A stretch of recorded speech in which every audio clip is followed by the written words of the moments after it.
હું સલામ પાઠવું છું. ઈશ્વર પિતાનો આભાર માનું છું કે આપણે સર્વને ફરીને એકવાર આ સમય આપ્યો કે આપણે પ્રભુની કૃપા અને દયામાં આ રીતે આ સંગતના ભાગીદાર બની શકીએ અને તેમની સ્તુતિ આરાધના કરીએ અને પ્રભુ સાથેની સંગત અને એકબીજા સાથેની સંગત વર્ચ્યુઅલી આપણે માણી શકીએ, તેના આશીર્વાદો પ્રાપ્ત કરી શકીએ. આજે ભારતની અંદર અને આખા વિશ્વભરની અંદર ભારતીય લોકો આપણા દરેકે એ સ્વતંત્રતા દિવસની ઉજવણી કરી, 75th anniversary of our independence. અને આખો દિવસ દરમિયાન અલગ અલગ જગ્યાએ એ ઉજવણી ચાલી અને આખા વિશ્વભરમાં પણ આપણે તેના સહભાગી બન્યા. અને આપણે દરેક એ બાબતને જાણીએ છીએ કે એ જે સ્વતંત્રતા છે જે ભારત દેશને મળી, એ કંઈક એમને મળી ગઈ નહોતી, બરોબર. એની પાછળ ઘણા બધા લોકોએ પ્રયત્નો કર્યા, ઘણા બધા લોકોએ પોતાનું લોહી વહેવડાવ્યું, ઘણા બધા લોકોએ ઘણા લાંબા વર્ષો સુધી રાહ જોઈ કે એ દેશને, ભારત દેશને એ ગુલામગીરીમાંથી કે એ જે ગુલામગીરી હતી તેમાંથી એ લોકોને છુટકારો મળે, એ લોકોને ઇન્ડિપેન્ડન્સ મળે કે ફ્રીડમ મળે, સ્વતંત્રતા મળે, બરાબર. હવે જ્યારે આપણે પાપની ગુલામગીરીની વાત કરીએ, જ્યારે આપણે શૈતાનના જે સકંજાઓ છે અને શૈતાનને જે કુયુક્તિઓ ને કુયોજનાઓ છે આપણને પાપમાંથી બહાર નહીં નીકળવાની, ત્યારે જો આપણે આપણા પ્રયત્નો કરીએ એ પાપમાંથી બચવાના માટે, એ પાપમાંથી છૂટવાના માટે કે એમાંથી મુક્તિ પ્રાપ્ત કરવાના માટે, તો આપણે એ બધી બાબતો દ્વારા, પોતાના પ્રયત્નો દ્વારા એ પાપની માફી કે મુક્તિ આપણે પ્રાપ્ત કરી શકતા નથી, બરાબર. જો આપણે પાપમાંથી મુક્તિ પ્રાપ્ત કરવી છે, જો આપણે તેમાંથી આઝાદ થવું છે અને ફ્રી બનવું છે, મુક્ત બનવું છે, તો પ્રભુ ઈસુ ખ્રિસ્ત પર વિશ્વાસ કરવો અને પ્રભુ ઈસુ ખ્રિસ્તને તારનાર તરીકે પોતાના જીવનમાં સ્થાન આપવું એ બહુ જરૂરી બાબત છે. જ્યાં સુધી વ્યક્તિગત જીવનની અંદર એ બાબત, એ ઘટના બનતી નથી, જ્યાં સુધી પ્રભુ ઈસુ ખ્રિસ્તનો સ્વીકાર કરવામાં આવતો નથી, ત્યાં સુધી એ જે મુક્તિ છે, એ જે પાપના બંધનમાંથી જે મુક્તિ છે એ આપણને મળી શકતી નથી, બરોબર. અને એ બાઇબલ, પ્રભુના જે વચનો છે એ બહુ ક્લિયરલી, એ બહુ સ્પષ્ટ રીતે કહે છે. જ્યારે આપણે રોમનોનો પત્ર તેનો 8મો અધ્યાય વાંચીએ તો ત્યાં બીજી કલમની અંદર એવું કહે છે કે તેણે આપણને પાપના અને મરણના બંધનમાંથી મુક્ત કર્યા છે. અને બીજી ઘણી બધી કલમો છે પવિત્ર શાસ્ત્ર બાઇબલની અંદર કે જ્યાં આપણે જોઈ શકીએ છીએ કે પ્રભુ ઈસુ ખ્રિસ્ત દ્વારા આપણને મુક્તિ મળે છે, પ્રભુ ઈસુ ખ્રિસ્ત દ્વારા આપણને છુટકારો મળે છે. અને આજે જે કોલોસીઓના પત્ર તેના 2 અધ્યાય અને તેની 16મી કલમથી 23મી કલમનો જે શાસ્ત્ર પાઠ છે, એમાંથી આપણે એ જ બાબત જોવા માંગીએ છીએ કે જે આપણો વિષય છે એ છે ફ્રીડમ ઇન ક્રાઇસ્ટ. પ્રભુ ઈસુ ખ્રિસ્તમાં સ્વતંત્રતા, કે પ્રભુ ઈસુ ખ્રિસ્તમાં આપણે મુક્ત છે, અને એ બાબત આજે આ થોડા સમયમાં આપણે જોવા માંગીએ છીએ. હવે ગયા દિવસોની અંદર કે ગયા રવિવારે અને આગલા દિવસોની અંદર આપણે અલગ અલગ વિષયો પર આ કોલોસીઓના પત્રમાંથી અમુક બાબતો જોઈ હતી. ત્યાં આપણે એવું જોયું હતું કે પ્રભુ ઈસુ ખ્રિસ્ત સર્વોપરી છે અને પ્રભુ ઈસુ ખ્રિસ્ત એ પર્યાપ્ત છે, પ્રભુ ઈસુ ખ્રિસ્ત પૂરતા છે, અને બીજી ઘણી બધી બાબતો આપણે એ અલગ અલગ કલમોમાંથી એ પાછલા અધ્યાયોમાં અને પાછલી કલમોમાંથી આપણે જોઈ હતી. હવે આજે જે 16મી કલમથી જે 23મી કલમનો જે ભાગ છે, ઘણા બધા ઈશ્વર વિદ્યાના જે અભ્યાસીઓ છે એ લોકો એવું કહે છે, it talks about warning to guard, it talks about a warning to guard freedom in Christ. જે પ્રભુ ઈસુ ખ્રિસ્તમાં જે સ્વતંત્રતા છે પ્રભુ ઈસુ ખ્રિસ્તમાં આપણને જે મુક્તિ મળી છે, એનું રક્ષણ કરવાની બાબત, એને રક્ષણ કરવાની જે ચેતવણી છે, એ બાબત પાઉલ પ્રેરિત એ કોલોસીની જે મંડળીના લોકો છે એમને એ ત્યાં કહે છે. હવે જ્યારે આપણે 16મી કલમ વાંચીએ, 16મી કલમ, ત્યાં શરૂઆતના ભાગની અંદર ગુજરાતી ભાષામાં, ગુજરાતી બાઇબલની અંદર એવું લખવામાં આવ્યું છે, એથી ખાવા પીવા વિશે કે પર્વ કે ચાંદ રાત કે વિશ્રામ વારો વિશે કોઈ તમને દોષિત ન ઠરાવે. એથી શબ્દનો ઉપયોગ કરવામાં આવ્યો છે. હવે જ્યારે આપણે એ શબ્દને વાંચીએ છીએ ત્યારે જે પાછલા ભાગમાં, જે પાછલી કલમો છે, જે પાછલો ભાગ છે, એને પણ આપણે ધ્યાનમાં લાવવાની જરૂર છે. એની પર પણ આપણે ધ્યાન કેન્દ્રિત કરવાની જરૂર છે. હવે અહીંયા પાઉલ પ્રેરિત કહેશે કે પ્રભુ ઈસુ ખ્રિસ્ત કોણ છે અને તેમણે આપણા માટે શું કર્યું છે, એ આપણે ગઈ કલમોની અંદર કે પહેલાના જે કલમો છે એની અંદર આપણે જોઈ લીધું છે. અને એથી, બરાબર, એથી એનો મતલબ એ થાય છે કે પાઉલ પ્રેરિત અહીંયા એ જે બાબત જે પ્રભુ ઈસુ ખ્રિસ્ત વિશે એણે કહી કે પ્રભુ ઈસુ ખ્રિસ્ત કોણ છે અને તેમણે આપણા માટે શું કર્યું છે, તેનું તાર્કિક પરિણામ અહીંયા એ બતાવે છે. બરાબર, પ્રભુ ઈસુ ખ્રિસ્ત એ સર્જનહાર છે, પ્રભુ ઈસુ ખ્રિસ્ત એ સર્વોપરી છે, પ્રભુ ઈસુ ખ્રિસ્ત એ પ્રીએમિનન્ટ છે, પ્રભુ ઈસુ ખ્રિસ્ત એ પર્યાપ્ત છે, અને પ્રભુ ઈસુ ખ્રિસ્તમાં આપણે ખ્રિસ્તી વ્યક્તિઓ તરીકે કમ્પ્લીટ છે, આપણે સંપૂર્ણ છે. આપણે બીજે કોઈ બાબતની આપણે રાહ જોવાની કે બીજી કોઈ બાબત શોધવાની જરૂર નથી, કારણ કે પ્રભુ ઈસુ ખ્રિસ્તમાં આપણે સંપૂર્ણ છે.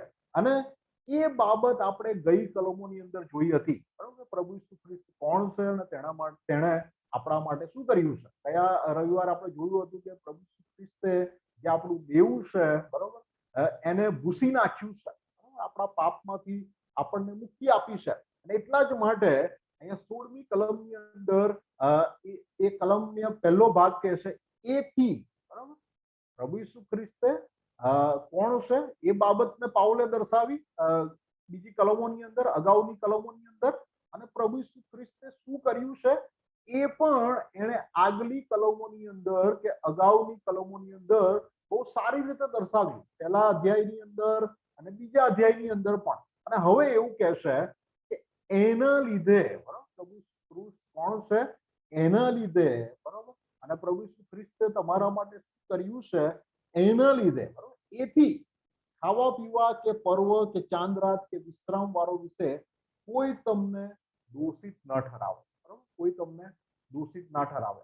હવે અહીંયા આખો પેસેજ છે, જે આખો શાસ્ત્ર પાઠ છે, જો હું તમને ઈશ્વર વિદ્યાની દ્રષ્ટિએ કહું તો ઘણા બધા લોકો એવું કહેશે કે જે લીગાલિઝમ, જે કાયદાવાદ કહેવાય, લીગાલિઝમ કહેવાય ઇંગ્લિશમાં, બરાબર, એમાંથી છુટકારો પ્રાપ્ત કરવાની વાત ત્યાં લખવામાં આવી છે, બરાબર. કાયદાવાદ ઇંગ્લિશની અંદર એને લીગાલિઝમ કહેવાય, એના વિશે ત્યાં લખવામાં આવ્યું છે.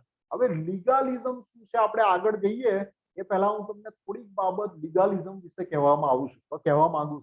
એક પ્રભુના સેવક અને ઈશ્વર વિદ્યાના અભ્યાસી ચાર્લ્સ રેયરી એ આ લીગાલિઝમ જે શબ્દ છે એની વ્યાખ્યા આ રીતે આપે છે. એવું કહે છે, it is a fleshly attitude which conforms to a code for the purpose of exalting self. Let me repeat. It is a fleshly attitude which conforms to a code for the purpose of exalting self. એ એક દૈહિક વલણ છે, બરોબર, કે જેની અંદર વ્યક્તિ પોતાની જાતને ઊંચી કરે છે, વ્યક્તિ પોતાની જાતને મહિમા અપાવવાના પ્રયત્નો કરે છે, બરાબર. એ કાયદાવાદ છે, એ લીગાલિઝમ છે. એ કઈ રીતે કરે છે? પોતાની જાતને ઊંચી કરવાની બાબત અમુક નિયમો પાડીને, અમુક ક્રિયાકાંડો કરીને, બરાબર, એ પોતાની જાતને ઊંચી કરવાના પ્રયત્નો કરે છે. એને લીગાલિઝમ કહેવાય. હવે એને કાયદાવાદ કહેવાય. હવે અલગ અલગ એની વ્યાખ્યાઓ છે, બરોબર. તમે પોતે પણ એનો અભ્યાસ કરી શકો છો. લીગાલિઝમ બાઇબલની દ્રષ્ટિએ થિયોલોજીકલી તમે તેનો અભ્યાસ કરી શકો છો. પણ એ દૈહિક વલણ છે જેમાં વ્યક્તિ પોતાની જાતને અમુક નિયમો અને ક્રિયાકાંડો કરીને પોતાની જાતને ઊંચી કરવાનો પ્રયત્નો કરે. હવે અહીંયા જ્યારે આપણે 16મી કલમ જોઈએ છે તો ત્યાં અમુક બાબતો વિશે લખવામાં આવ્યું છે. એ આખા પેસેજની અંદર, શાસ્ત્ર પાઠની અંદર ઘણી બધી વાતો લખવામાં આવી છે, પણ 16મી કલમની અંદર ખાવા પીવા વિશે, બરાબર, એ પહેલી બાબત. બીજી પર્વ વિશે, બરાબર. ત્રીજી બાબત ચાંદ રાત, અને ચોથી બાબત વિશ્રામવાર. વિશ્રામવાર, આ 4 બાબતો વિશે ત્યાં લખવામાં આવ્યું છે. હવે જ્યારે તમે યહૂદી લોકો વિશે વાંચો, એ લોકો જે પર્વોને પાળતા હતા, એ લોકોના જે ડાયટરી લોસ હતા, બરાબર, ખાવા પીવાના જે નિયમો હતા, એ બધા વિશે તમે સાંભળ્યું હશે. તમે જ્યારે લેવીઓનો પત્ર તેનો 11મો અધ્યાય વાંચો તો ત્યાં એના વિશે લખવામાં આવ્યું છે. અને પછી પ્રેરિતોના કૃત્યો 15મા અધ્યાય 1 થી 21મી કલમની અંદર અમુક બાબતો લખવામાં આવી છે. રોમિયોનો પત્ર 14મો અધ્યાય ને 14મી કલમમાં લખવામાં આવ્યું છે. પર્વ વિશે પ્રેરિતોના કૃત્યો 20મો અધ્યાય અને 11મી કલમની અંદર લખવામાં આવ્યું છે. અને ચાંદ રાત વિશે ગણનાના પુસ્તક તેના 10મો અધ્યાય ને 10મી કલમ, અને યશાયાના પુસ્તક તેનો 1લો અધ્યાય અને 13મી કલમની અંદર પણ લખવામાં આવ્યું છે. હવે આ 4 બાબતો એ લોકો બહુ ચુસ્તપણે પાળતા હતા. અને અહીંયા જે પાઉલ પ્રેરિત છે એ કોલોસીની મંડળીને આ જે ક્રિયાકાંડો છે, આ જે નિયમો છે, બરોબર, એમાં પોતાની જાતને ભેળવવાથી બચાવવાનું કહેશે, બરોબર. કારણ કે જ્યારે શરૂઆતની અંદર આપણે જ્યારે આ બાઇબલ અભ્યાસ શરૂઆત કરી કોલોસીના પત્રની, ત્યારે મેં તમને કીધું હતું કે કોલોસીની મંડળીના લોકો જૂઠા શિક્ષણથી પોતે શિક્ષણનો ભોગ બન્યા હતા, બરોબર. અને અલગ અલગ પ્રકારનું જૂઠું શિક્ષણ એ મંડળીની અંદર હતું. અને એ જૂઠા શિક્ષણની અંદર એક ભાગ આ લીગાલિઝમનો પણ હતો. લીગાલિઝમ કાયદાવાદનો હતો, બરોબર. તમે આમ કરો તો આમ થશે, તમારે આમ કરવું જ પડશે, બરોબર. તમારે આ પર્વો પાળવા જ પડશે, તમારે જે આ ડાયટરી લોસ છે, જે ખોરાકના જે નિયમો છે, એને પાળવા જ પડશે, બરાબર. આપણે જોઈએ છે નવા કરારની અંદર પેલા હાથ ધોવા વિશે પ્રભુ ખ્રિસ્ત ને પણ પ્રશ્ન કરવામાં આવ્યો હતો, બરાબર. અને બીજા બધા સાબાત વિશે પણ પ્રશ્ન કરવામાં આવ્યો હતો, અને બીજા પર્વો વિશે પણ આપણે અલગ અલગ જગ્યાએ એ જે પ્રશ્ન હતો એને આપણે જોઈ શકીએ છીએ. હવે અહીંયા એક બાબત હું તમને કહેવા માંગુ છું કે જે આ લીગાલિઝમ છે, આ જે કાયદાવાદ છે, એ બહુ જ ભયંકર બાબત છે. અને ઘણા બધા ઈશ્વર વિદ્યાના અભ્યાસીઓ એવું કહેશે કે કાયદાવાદ તો એક પાપ છે, બરાબર. કાયદાવાદ તો એક પાપ છે. અને હું એક જગ્યાએ વાંચતો હતો અને એ આર્ટિકલની અંદર એવું લખવામાં આવ્યું હતું, એ જે લેખ હતો એની અંદર એવું લખવામાં આવ્યું હતું કે Christians probably have tolerated no sin more than the sin of legalism.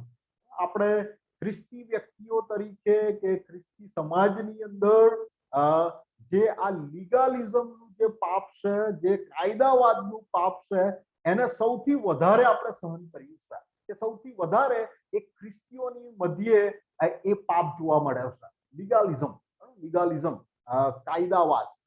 અને એ બાબત અહીંયા આપણે સ્પષ્ટ રીતે જોઈ શકીએ છીએ.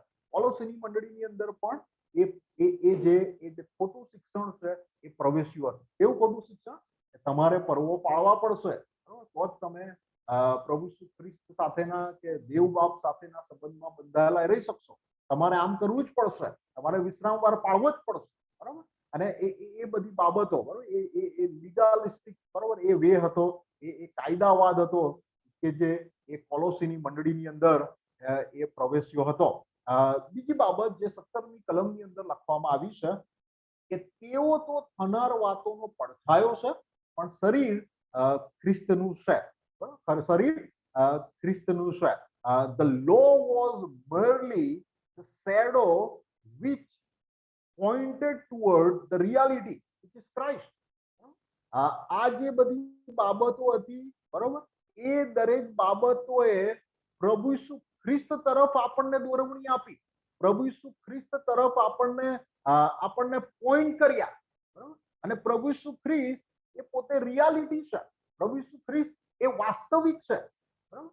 આપણે પડછાયાઓને કે જે બાબતો અહીંયા લખવામાં આવી છે એ ક્રિયાકાંડો અને નિયમો, બરોબર, એની પર આપણે આધાર રાખવાની જરૂર નથી, બરોબર. એની પર આપણે આધાર રાખવાની જરૂર નથી. એટલા જ માટે અહીંયા 17મી કલમની અંદર સ્પષ્ટ રીતે લખવામાં આવ્યું છે, તેઓ તો થનાર વાતોનો પડછાયો છે, થનાર વાતોનો પડછાયો, બરોબર. થનાર વાતો એટલે પણ શરીર ખ્રિસ્તનું છે, પ્રભુ ઈસુ ખ્રિસ્ત એ રિયાલિટી છે. અને પાઉલ પ્રેરિત એ કોલોસી મંડળીના લોકોને કહેશે કે જ્યારે પ્રભુ ખ્રિસ્ત જે વાસ્તવિક પ્રભુ છે એ તમારી પાસે છે, તો પછી તમારે આ પડછાયાઓને પાછળ ચાલવાની શું જરૂર છે? તમારે એ પડછાયાઓને પ્રાધાન્ય આપવાની શું જરૂર છે, બરાબર? અને એ બાબત અહીંયા બહુ સ્પષ્ટ રીતે લખવામાં આવી છે, બહુ સ્પષ્ટ રીતે અહીંયા લખવામાં આવી છે. એ લીગાલિઝમ, બરાબર, એને એ જે કાયદાવાદ છે એને તમારે પ્રાધાન્ય આપવાની જરૂર નથી, કારણ કે પ્રભુ ઈસુ ખ્રિસ્ત એ વાસ્તવિક પ્રભુ એ તમારી પાસે છે. એટલા જ માટે 17મી કલમની અંદર કહેશે એવો તો થનાર વાતોનો પડછાયો છે. તમારી પાસે તો રિયાલિટી છે, પડછાયાને તમારે ફોલો કરવાની જરૂર નથી, તમારે પડછાયાને પ્રાધાન્ય આપવાની જરૂર નથી. જે રીતિ રિવાજો છે, જે ક્રિયાકાંડો છે, જે પ્રણાલિકાઓ છે, બરોબર, જે લોકો વર્ષોથી પાળતા આવ્યા છે, એને તમારે પાળવાની જરૂર નથી. એ તો પડછાયો છે.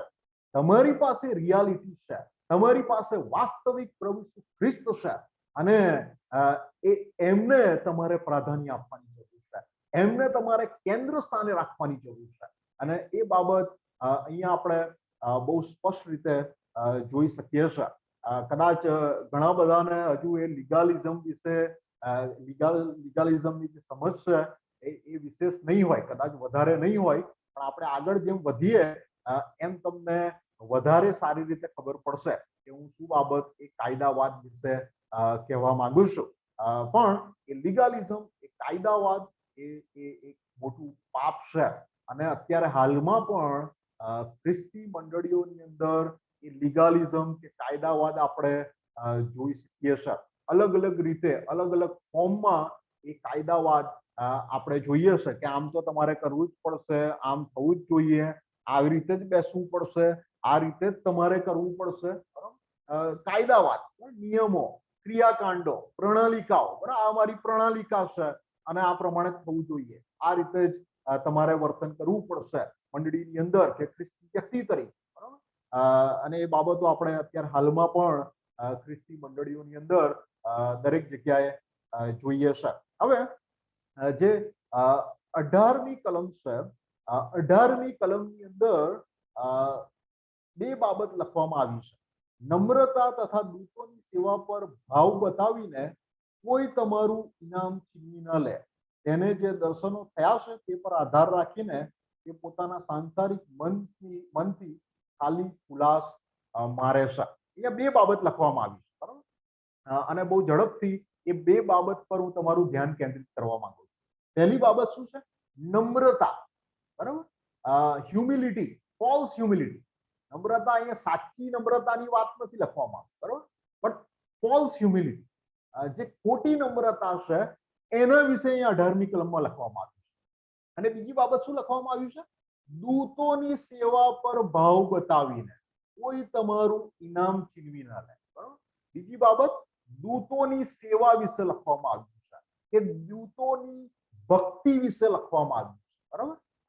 હવે એ સમયની અંદર એક કોલોસીના સમય, એ કોલોસીની મંડળી, ઓકે, તો આપણે જે 18મી કલમ છે એની તરફ હું તમારું ધ્યાન કેન્દ્રિત ફરીથી કરવા માંગુ છું. ત્યાં બે બાબતો વિશે લખવામાં આવ્યું છે. પહેલી બાબત નમ્રતા અને બીજી બાબત દૂતોની સેવા પર, બરાબર. અને હું તમને કહી રહ્યો હતો કે જે દૂતોની સેવા, બરાબર, દૂતોની ભક્તિ, બરાબર, એ ખોટું શિક્ષણ છે. દૂતોની પૂજા કે દૂતોની ભક્તિ કે દૂતોને દેવ સમાન ગણવા એ ખોટી બાબત છે. અને એ સમયની અંદર એ જે કોલોસીની મંડળી હતી એની અંદર એ ખોટું શિક્ષણ પેઠું હતું, બરોબર. એ ખોટું શિક્ષણ હતું કે તમારે દૂતોની પણ ભક્તિ કરવી પડે, તમારે દૂતોને પણ ભજવા પડે, તમારે દૂતોને પણ, બરોબર, એ જે દેવનું સ્થાન છે કે એનાથી થોડું નીચે ઉતરતું જે સ્થાન છે એ તમારે આપવું પડે. અને એ ખોટું શિક્ષણ એ કોલોસીની મંડળીની અંદર હતું. હવે એ બીજી બાબત, બરોબર, દૂતોની ભક્તિ વિશે કે દૂતોની સેવા વિશે ત્યાં લખવામાં આવ્યું છે. પણ પહેલી બાબત જે ત્યાં લખવામાં આવી છે, નમ્રતા, બરોબર, ફોલ્સ હ્યુમિલિટી, એના વિશે હું અમુક બાબતો, અમુક ઉદાહરણો બાઇબલમાંથી હું તમને કહેવા માંગુ છું. અને જો તમારી પાસે તમારું બાઇબલ હોય તો તમે લુકની સુવાર્તા તેનો 18મો અધ્યાય, લુકની સુવાર્તા તેનો 18મો અધ્યાય અને 9મી કલમથી આગળનો જે ભાગ છે એ હું તમને એમાંથી હું તમને અમુક બાબતો કહેવા માંગુ છું. ત્યાં લુકની સુવાર્તા તેનો 18મો અધ્યાય અને 9મી કલમની અંદર અને આગળના ભાગની અંદર એવું લખવામાં આવ્યું છે, કેટલા એક પોતાના વિશે અભિમાન રાખતા હતા કે અમે ન્યાયી છે ને બીજાઓને તુચ્છકારતા હતા. તેઓને પણ તેણે આ દ્રષ્ટાંત કહ્યું કે બે માણસ પ્રાર્થના કરવા સારું મંદિર માં ગયા, એક ફરોશી અને બીજો દાણી. ફરોશીઓએ ઉભા રહીને પોતાના મનમાં પ્રાર્થના કરી કે ઓ દેવ, બીજા માણસોના જેવો જુલ્મી, અન્યાયી, વ્યભિચારી અથવા આ દાણીના જેવો હું નથી, માટે હું તારી આભાર સ્તુતિ કરું છું. અઠવાડિયામાં હું 2 વાર ઉપવાસ કરું છું અને મારી બધી આવકનો 10મો ભાગ આપું છું. પણ દાણીએ વેગળે ઉભા રહીને પોતાની આંખો આકાશ તરફ ઊંચી કરવા ન ચાહતા છાતી કૂટીને કહ્યું કે ઓ દેવ, હું પાપી છું, મારા પર દયા કર. હું તમને કહું છું કે પેલા કરતા એ માણસ ન્યાયી ઠરીને પોતાને ઘેર ગયો. બરોબર. અહીંયા એ બે વ્યક્તિઓની વાત લખવામાં આવી છે, ફરોશી અને દાણીની. બરોબર. અહીંયા એ આપણે કાયદાવાદ જોઈએ છે, અહીંયા લીગાલિઝમ આપણે જોઈએ છે.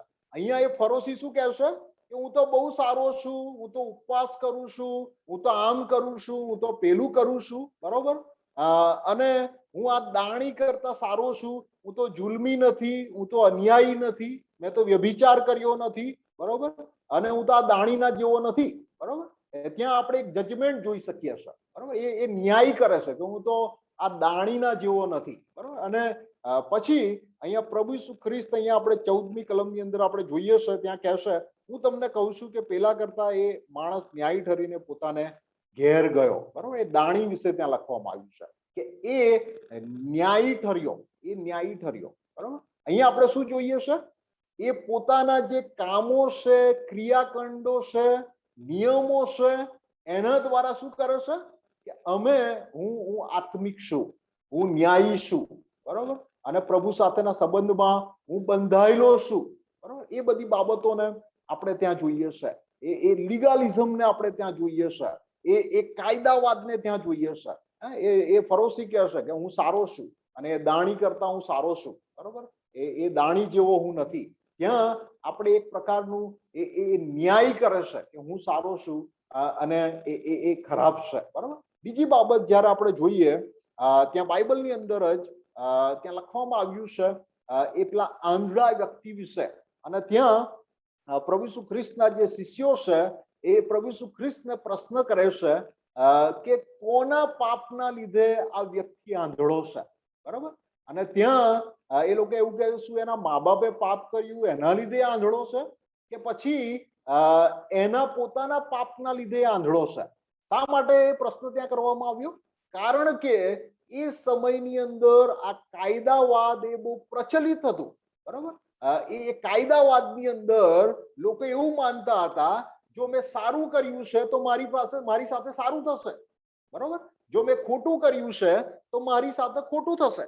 અને એ વ્યક્તિ જે આંધળો છે, જો એણે ખોટું કર્યું હતું એના લીધે પોતે આંધળો જન્મ લીધો છે, એ આંધળો છે, બરાબર. એ કાયદાવાદ. બે ઉદાહરણો આપણે જોયા, બરાબર. એક ઉદાહરણ આપણે લુકની સુવાર્તાની અંદર જોયું કે ત્યાં દાણી અને ફરોશીની વાત કરવામાં આવી છે. ત્યાં ફરોશી કહે છે હું તો સારો છું, હું તો દાણી જેવો નથી, બરાબર, હું તો ઉપવાસો કરું છું, બરાબર. અને બીજી બાજુ એ દાણી એવું કહેશે કે મારી પર દયા કર, મારી પર કૃપા કર, અને ત્યાં એને ન્યાયી ઠરાવવામાં આવે છે, બરોબર? ત્યાં તેને ન્યાયી ઠરાવવામાં આવે છે. અહીંયા આ 18મી કલમની અંદર કોલોસીના પત્રની અંદર પાઉલ પ્રેરિત એવી જે ખોટી નમ્રતા છે એને વખોડી કાઢે છે. ખોટી નમ્રતા, બરોબર? એ ફરોશી ખોટી નમ્રતા બતાવી રહ્યો હતો, ખોટી નમ્રતા. હું બહુ સારો છું. ઘણી બધી વાર ઘણા બધા જે ધાર્મિક લોકો છે એવું કહેશે, પોતાના વિશે ખોટી વાતો કરે, બરોબર? મેં તો આમ કર્યું છે, પેલું કર્યું છે, આમ કર્યું છે, બરોબર? અને બધાની સામે, લોકોની સામે પોતે સારા છે એવું બતાવવાના પ્રયત્નો કરે, બરોબર? અહીંયા પાઉલ પ્રેરિત આ બે બાબતોને વખોડી કાઢે છે, બરોબર? એક બાબત મેં તમને કહી કે દૂતોની ભક્તિ કરવી, કે દૂતોની પૂજા કરવી, કે દૂતોને દેવ સમાન ગણવા, બરોબર? અને બીજી બાબત કે જે ખોટી જે નમ્રતા છે એના વિશે ત્યાં લખે છે કે ખોટી નમ્રતા, બરોબર, એ તમારામાં હોવી જોઈએ નહીં. અને ત્યાં એવું લખે છે છેલ્લા ભાગની અંદર 18મી કલમના, તે પર આધાર રાખીને પોતાના સાંસારિક મનથી ખાલી ફુલાસ મારે છે, બરોબર? એ ખાલી ફુલાસ મારે છે. એક જગ્યાએ એવું લખ્યું હતું કે false humility is self-centered. False humility is self-centered, but true humility is God-centered. જે ખોટી નમ્રતા છે એ સ્વકેન્દ્રિત છે, સ્વકેન્દ્રિત છે, પણ જે સાચી નમ્રતા છે એ પ્રભુ કેન્દ્રિત છે, બરાબર? સ્વકેન્દ્રિત નથી. પેલો ફરોશી વ્યક્તિ એ સ્વકેન્દ્રિત છે, બરાબર? હું સારો છું, મેં ઉપવાસ કર્યા છે, હું વ્યભિચારી નથી, હું અન્યાયી નથી, બરોબર? અને બીજી બાજુ પેલો દાણી વ્યક્તિ એ શું કહે છે? મારા પર કૃપા કર, હું તો પાપી છું, બરોબર? મારા પર કૃપા. અને ત્યાં પ્રભુ ઈસુ ખ્રિસ્ત કહે છે કે એ વ્યક્તિ ન્યાયી છે, બરોબર? પેલો ફરોશી ન્યાયી નથી, બરોબર? કારણ કે ફરોશી શું કરતો હતો? એ બાહ્ય જે ધાર્મિક ક્રિયાકાંડો છે, જે બાહ્ય જીવન છે, એની પર એ ભાર આપતા હતા, બરોબર? અને અહીંયા કોલોસીની મંડળીની અંદર પણ એ પ્રકારનું ખોટું શિક્ષણ આવ્યું હતું કે જ્યાં જે બાહ્ય બાબતો છે, બાહ્ય ક્રિયાકાંડો છે, બાહ્ય રીતિ રિવાજો છે, પ્રણાલિકાઓ છે, એની પર ભાર આપવામાં આવતો હતો. અને પાઉલ પ્રેરિત કહે છે કે આ પ્રકારની બાબત એ ખોટી છે. આ પ્રકારની બાબત જે પ્રભુ ઈસુ ખ્રિસ્તમાં તમને સ્વતંત્રતા મળી છે, બરોબર, એને તમે ખોઈ રહ્યા છો આ બાબતોમાં પડીને. અને એ બાબત અહીંયા પાઉલ પ્રેરિત અહીંયા કહે છે. અને વાલાઓ, એ બાબત અત્યારે હાલના સમયની અંદર પણ આપણા દરેકના માટે બહુ બહુ જરૂરી છે, બરોબર? આપણે ગમે તે પણ કરીએ, બરોબર, ગમે તે કરીએ, એ સેલ્ફ સેન્ટર્ડ હોવું ના જોઈએ, સ્વકેન્દ્રિત હોવું જોઈએ નહીં, બરોબર? એ પ્રભુ કેન્દ્રિત હોવું જોઈએ. ઘણી બધી વાર આપણે ઘણી બધી બાબતો કરીએ છીએ બાહ્ય રીતે, બરોબર? ઘણા બધા લોકો હોય છે એ ધાર્મિકતા બતાવે, બરોબર? ઘણા બધા લોકો પોતે બહુ ધાર્મિક છે, એનો અલગ અલગ રીતે જે લોકો ઢોંગ કરે, બરોબર? ફરોશી લોકો પણ ઢોંગ કરતા હતા અને પ્રભુ ઈસુ ખ્રિસ્તે એમને હિપોક્રાઇટ્સ કહ્યા, બરોબર? દંભ કરનારા. અને એક પ્રકારનું શું કહેવાય, એક પ્રકારનો દંભ કરનારા અને એક પ્રકારનો દેખાડો કરનારા એમને કહ્યા હતા. અને અત્યારે હાલના સમયમાં પણ આપણી મંડળીઓની અંદર ને ખ્રિસ્તી લોકોની મધ્યે ઘણી બધી વાર આપણે આ પ્રકારનું વલણ જોઈએ છે. કદાચ આપણા જીવનોની અંદર પણ એ પ્રકારનું વલણ હોય, બરોબર, કે હું આમ કરું છું, બરોબર, અને હું આત્મિક છું, બરોબર, હું આમ કરું છું, મંડળીમાં ભાગ લઉં છું, હું સંદેશાઓ આપું છું, હું પેલું કરું છું, બરોબર, અને હું આત્મિક છું. સેલ્ફ સેન્ટર્ડ, બરોબર? અને બીજા એ કરતા નથી, એ ઓછા આત્મિક છે, એ આત્મિક નથી, બરોબર? અને ઘણી બધી વાર એવું થતું હોય છે મંડળીઓની અંદર, બરોબર? ઘણી વાર ગુજરાતની અંદર ને આખા વિશ્વની અંદર અલગ અલગ જગ્યાઓની અંદર આપણે આ પ્રકારના વલણો મંડળીઓની અંદર જોઈએ છે. અને અહીંયા પાઉલ પ્રેરિત એ કોલોસીની મંડળીના લોકોને આવા શિક્ષણથી ને આવા વલણથી દૂર રહેવાનું કહે છે, બરોબર? કે દૂતોની ભક્તિ કરવી, બરોબર, દૂતોને દેવ સમાન ગણવા એ ખોટું છે, બરોબર? ઇટ ઇઝ અ રોંગ ડોક્ટ્રીન, બરોબર? એ ખોટો સિદ્ધાંત છે. અને બીજી બાબત કે ખોટી જે નમ્રતા છે એના પર ફુલાસ મારવી, ખોટી નમ્રતા છે એની પર ફુલાસ મારવી. જેમ ફરોશી લોકો કરતા હતા કે સદુકી લોકો કરતા હતા, બરોબર, એ યહૂદી લોકો કરતા હતા, બરોબર. એ બાબતો અને એ વલણને અપનાવીને ચાલવું એ ખોટું છે. હવે 19મી કલમની અંદર જ્યારે આપણે વાંચીએ તો ત્યાં લખવામાં આવ્યું છે કે શિરને વળગી રહેતો નથી, એ શિરથી આખું શરીર સાંધાઓ તથા સ્નાયુઓથી પોષણ પામીને તથા જોડાઈને દેવથી વૃદ્ધિ પામે છે, બરાબર. અને ત્યાં આપણે જોઈ શકીએ છીએ કે દરેક પ્રકારનું પોષણ ખ્રિસ્તી જીવનમાં આપણને પ્રભુ પાસેથી મળે છે, બરાબર. આપણે જો આપણા ખ્રિસ્તી જીવનની અંદર વૃદ્ધિ પામવું છે, વિકાસ પામવું છે, તો આપણે કોઈ બીજી બાબતની જરૂર નથી, કોઈ રીતિ રિવાજની જરૂર નથી, કોઈ પ્રણાલિકાની જરૂર નથી, બરાબર. જેમ એ સમયની અંદર એ જે પર્વ કે ચાંદ રાત કે ખાવા પીવાના નિયમો હતા, બરાબર, વિશ્રામવારના નિયમો હતા, એ બધાને એ લોકો પાળતા હતા. અને પાઉલ પ્રેરિત અહીંયા કહેશે કે તમારા ખ્રિસ્તી જીવનની અંદર પોષણ પ્રાપ્ત કરવાના માટે, વિકાસ કરવાના માટે, તમારા ખ્રિસ્તી જીવનની અંદર વૃદ્ધિ પામવાના માટે તમને આ બધાની જરૂર નથી. કેવળ પ્રભુ ઈસુ ખ્રિસ્ત પર્યાપ્ત છે. પ્રભુ ઈસુ ખ્રિસ્ત એ પૂરતા છે અને કેવળ પ્રભુ ઈસુ ખ્રિસ્ત પાસેથી જ તમને વૃદ્ધિ મળે છે. તમારે એમની સાથે બંધાયેલા રહેવાની જરૂર છે. જો તમારું કનેક્શન, જો તમારું એ બંધન પ્રભુ ઈસુ ખ્રિસ્તના સંબંધ, પ્રભુ ઈસુ ખ્રિસ્ત સાથેનો જે સંબંધ છે એ તૂટી જશે તો તમે વિકાસ પામી શકશો નહીં, તમારા ખ્રિસ્તી જીવનમાં તમે વૃદ્ધિ પામી શકશો નહીં. અને એટલા જ માટે જો તમને યાદ હોય તો કોલોસીના પત્રની જ્યારે અભ્યાસની આપણે શરૂઆત કરી ત્યારે મેં તમને કીધું હતું it is a book of connection, બરાબર. ઘણા બધા લોકો કહે છે કે એક બુક ઓફ કનેક્શન છે, બરાબર. એ બંધનની વાત કરે છે, જોડાણની વાત કરે છે. અને એ બાબત અહીંયા પાઉલ પ્રેરિત ફરીને એકવાર એ કોલોસીની મંડળીના લોકોને યાદ અપાવે છે કે તમારે પ્રભુ ઈસુ ખ્રિસ્ત સાથે બંધાયેલા રહેવાની જરૂર છે. અને એ જ મોટી જરૂરિયાત છે, બીજી કોઈ જરૂરિયાત નથી, બરાબર. એ જ બાબત એ પર્યાપ્ત છે કે જે તમને તમારા ખ્રિસ્તી જીવનની અંદર વૃદ્ધિ આપશે. હવે 3 બાબતો કે જે 20મી કલમથી 23મી કલમની અંદર લખવામાં આવી છે, જે હું બહુ ઝડપથી તમને કહેવા માંગુ છું, બરાબર. પહેલી બાબત જે નિયમો વિશે લખવામાં આવ્યું છે, બરાબર, જે આપણે 16મી કલમની અંદર વાંચ્યું ને બીજી કલમોની અંદર વાંચ્યું. આ નિયમો આત્મિક નથી, બરાબર. એ નિયમો તમારી આત્મિકતામાં વધારો કરતા નથી, બરાબર. એ તમને, જો તમારે પ્રભુ ઈસુ ખ્રિસ્ત સાથેનો જો સંબંધ નથી અને તમે ઉપવાસ કરો છો, તમે ચર્ચમાં જાઓ છો, તમે ભક્તિ સભાઓમાં ભાગ લો છો, સંગતોમાં ભાગ લો છો, બરાબર, એ કોઈ મતલબનું રહેતું નથી, બરાબર.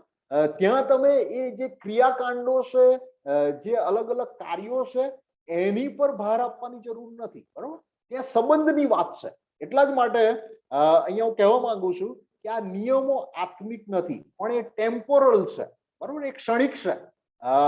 This rules are not spiritual but related to temporal matters, બરાબર. એ એક પહેલી બાબત. બીજી બાબત જે હું તમને કહેવા માંગુ છું એ છે આ નિયમો પ્રભુ પાસેથી નથી, બલકે માણસો પાસેથી છે. માણસો એ નિયમો બનાવ્યા છે અને એ પ્રણાલિકાઓ છે, બરાબર, કે જે ઘણા બધા વર્ષોથી લોકો એની પાછળ ચાલતા આવ્યા હતા. અને ઘણા બધા લોકો એવું કહે છે it is a self made religion, it is a self made religion. The rules don't come from God but from human traditions, બરાબર. એ એક પ્રકારનો સેલ્ફ મેડ રિલિજિયન છે. અને ત્રીજી બાબત, આ નિયમો આત્મિક રૂપાંતર કરતા નથી, બરાબર. આ નિયમો કે આ જે ક્રિયાકાંડો છે એ આત્મિક રૂપાંતર કરતા નથી. આ દરેક બાબતો, બરાબર, આ જે કોલોસીની મંડળીની અંદર એ લોકો કરતા હતા, બરોબર, જે ખોટું શિક્ષણ પેઠું હતું, એ એમના જીવનની અંદર આત્મિક રૂપાંતર લાવી શકે તેમ નથી, બરોબર. અને એ 3 બાબતો અહીંયા 20મી કલમથી 23મી કલમની અંદર પાઉલ પ્રેરિત બહુ સ્પષ્ટતાથી કહે છે, બરોબર, કે આ નિયમો એ આત્મિક નથી, બરોબર, પણ એ ટેમ્પોરલ છે, એ ક્ષણિક છે. બીજી બાબત એ કહે છે આ નિયમો પ્રભુ પાસેથી નહીં પણ માણસોએ બનાવેલા નિયમો છે, એ માણસોની પ્રણાલિકાઓ છે. અને ત્રીજી બાબત એ કહે છે આ નિયમો એ આત્મિક રૂપાંતર કે આત્મિક બદલાણ કરી શકતા નથી. અને આ ત્રણ બાબતો એ આ 20મી કલમથી 23મી કલમની અંદર પાઉલ પ્રેરિત બહુ સ્પષ્ટતાથી રખે છે. હવે વાલાઓ, અત્યારે હાલના સમયની અંદર જ્યારે આપણે ખ્રિસ્તી જીવનની અંદર જ્યારે આપણે આગળ વધીએ છીએ, આપણે એક બાબત બહુ સ્પષ્ટ રીતે જાણી લેવાની જરૂર છે કે જો હું પ્રભુ ઈસુ ખ્રિસ્તને ઓળખું છું અને પ્રભુ ઈસુ ખ્રિસ્તમાં મારે જો વૃદ્ધિ પામવી છે, તો મારે પ્રભુ ઈસુ ખ્રિસ્ત સાથે જોડાયેલા રહેવાની જરૂર છે. બરોબર? અને એ સમયની અંદર આ કોલોસીની મંડળીની અંદર પાઉલ પ્રેરિતે એ લોકોને ચેતવણી આપી કે તમે જે પ્રભુ ઈસુ ખ્રિસ્તમાં સ્વતંત્રતા તમે પ્રાપ્ત કરી છે તેના રક્ષક તમે બનો. બરાબર? આ ખોટા શિક્ષણને તમે એ તમારી મંડળીના જીવનની અંદર કે તમારા વ્યક્તિગત જીવનની અંદર પેસવા દેશો નહીં. એ તમારા આત્મિક જીવનને નુકસાન પહોંચાડશે. અને એ બહુ સ્પષ્ટ રીતે ત્યાં કહેશે, એ ત્યાં ચેતવણી આપે છે કે એ તમારી જે સ્વતંત્રતા છે પ્રભુ ઈસુ ખ્રિસ્તમાં, એને આ બાબતો નુકસાન પહોંચાડશે. એ તમારા આત્મિક જીવનની અંદર તમને વૃદ્ધિ આપશે નહીં. બરોબર? એ તો કેવળ બાહ્ય બાબતો છે, પણ પ્રભુ એ આપણી જે આંતરિક બાબત છે આપણા હૃદય તરફ જુએ છે. અને વાલાઓ, એટલા જ માટે આ સમયે હું આપણે સર્વને ઉત્તેજન આપવા માંગુ છું કે આપણો સંબંધ પ્રભુ ઈસુ ખ્રિસ્ત સાથે કેવો છે, બરોબર, એની પણ આપણે ધ્યાન કેન્દ્રિત કરવાની જરૂર છે. ભલે આપણે અલગ અલગ જગ્યાઓની અંદર આપણે ભક્તિ સભાઓની અંદર ભાગ લેતા હોઈએ, અલગ અલગ પ્રથાઓ આપણે પાળતા હોઈએ, પ્રણાલિકાઓનો આપણે ભાગ હોઈએ, બરોબર, બીજી ઘણી બધી બાબતો આપણે કરતા હોઈએ, પણ એ દરેક બાબતો આપણને ખ્રિસ્તી બનાવતું નથી. બરોબર? જ્યારે આપણે પ્રભુ ઈસુ ખ્રિસ્તનો સ્વીકાર કરીએ છીએ, તારનાર તરીકે સ્વીકારીએ છીએ, નવા જન્મના અનુભવમાં આવીએ છીએ અને એમની સાથેના સંબંધમાં આપણે જ્યારે બંધાયેલા રહીએ છીએ, ત્યારે બરોબર, ત્યારે એ બાબત આપણા જીવનની અંદર બને છે અને આપણે ખ્રિસ્તી આપણી પોતાની જાતને કહેવડાવી શકીએ છીએ. અને અહીંયા પાઉલ પ્રેરિત એ જે પ્રભુ ઈસુ ખ્રિસ્તમાં જે સ્વતંત્રતા છે એની વાત કરે છે. અને ગયા દિવસોની અંદર પણ મેં તમને કીધું હતું કે પ્રભુ ઈસુ ખ્રિસ્તે, બરોબર, મારા અને તમારા માટે અને જગતના માટે પોતાનું લોહી વેવડાવ્યું, પોતાનું બલિદાન આપ્યું, આપણા પાપોની કિંમત ચૂકવી, બરોબર, અને આપણી પોતાની જે આવડતો છે, આપણી પોતાની લાયકાત છે, આપણા પોતાના કાર્યો છે, એના દ્વારા આપણે ક્યારે પણ પાપની માફી પ્રાપ્ત કરી શકતા નથી. કેવળ પ્રભુ ઈસુ ખ્રિસ્ત દ્વારા જે શક્ય બને છે. અને પાઉલ પ્રેરિત એ જ બાબત કહે છે, તમને સ્વતંત્ર કરવામાં આવ્યા છે પ્રભુ ઈસુ ખ્રિસ્તમાં, અને એ સ્વતંત્રતાને તમે જાળવી રાખો. એ સ્વતંત્રતાના તમે રક્ષક બનો. ખોટી બાબતો એ તમારા વ્યક્તિગત આત્મિક જીવનની અંદર તમે તેને ફોલો કરશો નહીં, તમે તેને પાળશો નહીં. તમારા મંડળીના જીવનની અંદર એ ખોટા શિક્ષણને તમે અપનાવીને એ સ્વતંત્રતાને તમે ખોશો નહીં. અને એ બાબત અહીંયા એ પાઉલ પ્રેરિત બહુ સ્પષ્ટ રીતે કહે છે. મારો વિશ્વાસ અને ખાતરી છે કે આ થોડા શેરિંગ દ્વારા પ્રભુએ આપણને સર્વને આશીર્વાદિત કર્યા છે. અને પ્રભુ આપણને સહાય કરે કે આપણે કાર્યો પર નહીં, રીતિ રિવાજો પર નહીં, બરોબર, બીજી દુનિયાવી બાબતો પર નહીં, પણ કેવળ પ્રભુ ઈસુ ખ્રિસ્ત સાથેના સંબંધમાં દ્રઢ બનીએ. બરોબર? બીજી બધી બાબતો આપણને કોઈ રીતે આપણે પાપની માફી આપી શકતી નથી. બરોબર? કે બીજી કોઈ રીતે આપણને સહાય કરી શકતી નથી. બરોબર? પણ પ્રભુ ઈસુ ખ્રિસ્તમાં જો આપણે જો તારણનો અનુભવ કર્યો છે, જો પ્રભુ ઈસુ ખ્રિસ્તનો આપણે સ્વીકાર કર્યો છે, અને જો આપણે એમાં બંધાયેલા રહીએ છીએ, એમાં સ્થપાયેલા રહીએ છીએ, એ જ રીતે આપણે આપણા ખ્રિસ્તી જીવનની અંદર વિકાસ પામી શકીએ છીએ, વૃદ્ધિ પામી શકીએ છીએ. અને પ્રભુ આ વચનો દ્વારા આપણ સર્વને આશીર્વાદિત કરે. Thank you. God bless you.